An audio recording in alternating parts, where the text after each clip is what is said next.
Well, good morning. We're playing with audio again, so let's see how this is going to turn out.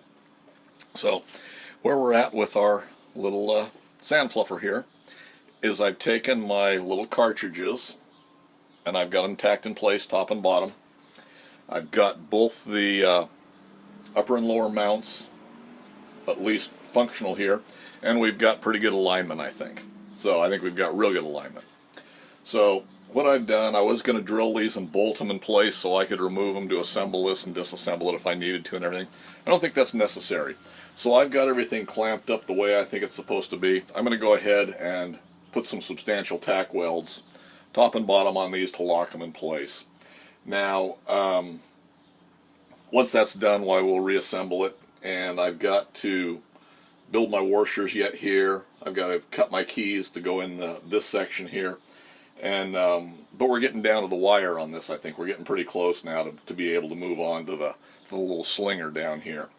So what I'm going to do is anchor those in place, and then I'm going to get it mounted to where I can run it, make sure it's going to run smooth, make sure it's going to work the way we want it to.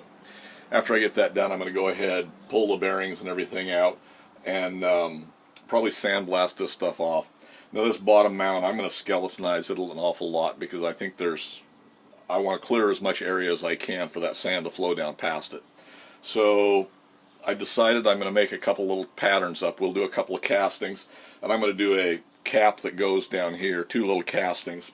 One will be a kind of a pyramid-shaped cap down here with a stub sticking up probably an inch or so, and we'll put a greaser in that so we can grease it. We're going to do basically the same units top and bottom so we can seal them off, and then we're going to build another little casting, I think, that will act as a seal. We'll anchor it to the shaft, and it can slide down over that little stub on the upper casting to act as somewhat of a seal on there. Then with the greaser, we'll just pack them full of grease so it'll lubricate the bearings, both top and bottom, plus it will act as a seal itself and hopefully keep that sand from working its way in there. So that's kind of the plan at this point in time.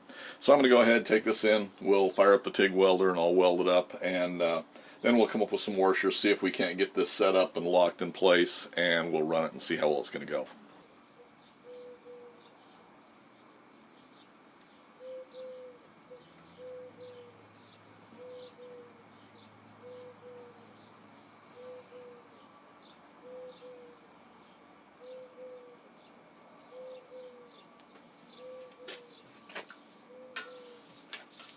Well, let's find out.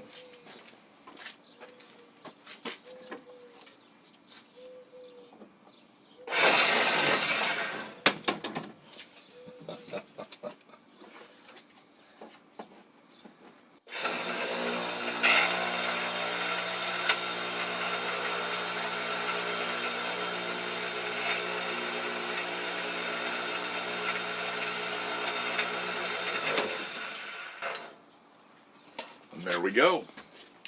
So, tacked in place. I think I'm happy with that. Now we can probably go ahead and start on the spinner assembly.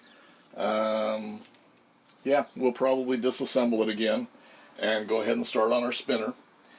And we've got to contour this and make this go. We may do that next.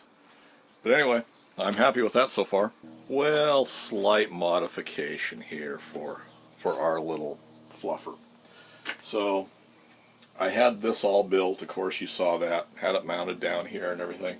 My concern was, and I'd mentioned it earlier, with all of the bracing and crap that I had here, that when I put that on the bottom I was concerned about sand flow. You know, I figured there was a lot of that area that would be covered up with all that bracing and stuff. So what I ended up and did was it worked good. I had it all positioned and everything. So I took some 1/4 by 1.5 inch strapping, and we just came both on the front and on the back. We just brought that strapping around, and then we welded it to our little bearing cartridge there, and then I cut off the rest of this. So we held alignment real well and everything. I've run it again, so it runs just as well. We've got just as much. It's just as true as it was before. So I'm very happy with it. Got very little disruption of flow of that sand as it goes down through. And it's a cleaner look too for the bottom. I still like it up on top the way it is. I'm going to leave that. There's no reason at all to change that as near as I can tell. But anyway, I'm real happy with this. So I'm going to go in the rest of the day. It's kind of hot. I'm going to go in and sit down with Fusion 360, and we'll go ahead and do a 3D print of our little grease caps that we're going to put on here. You know, and I explained those earlier. So we'll just do a 3D pattern for those, and I'll print that out on the 3D printer.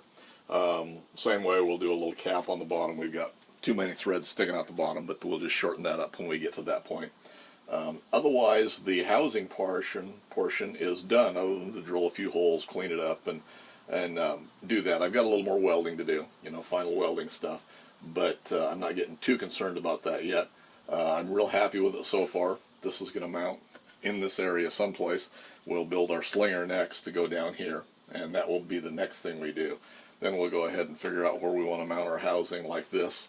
We'll have a shroud that goes around the top to protect all this stuff, and cover that, make it a little safer. And so I'm very happy. Like I say, the slinger will be the next thing, and we'll go from there. So anyway, that's where I'm going to leave it today. We're back in the hot weather again. So as a interesting little side note, I had one of my viewers contact me and wanted to send me some pictures of his project.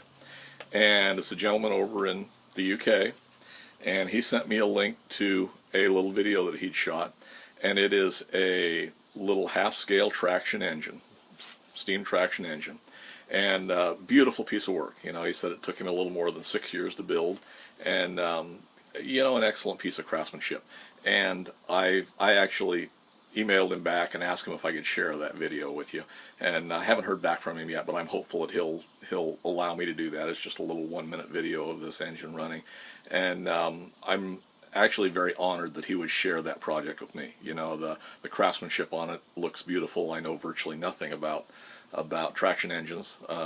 They're intriguing to me, but I've got enough other little projects that we're not going to delve into that, at least at this point in time. But yeah, great piece of work. I'm really honored that he would think enough of me to share that with me. Anyway, hopefully you found this a little bit informative and something a little more entertaining. I know I'm not showing a whole lot of detail about the build of this, but I'm trying to give you the highlights of what's going into it to maybe give you some ideas for yourself if you're interested in building one of these. And any comments or suggestions, leave them in the comments section for me below. And as always, thanks for taking the time to watch.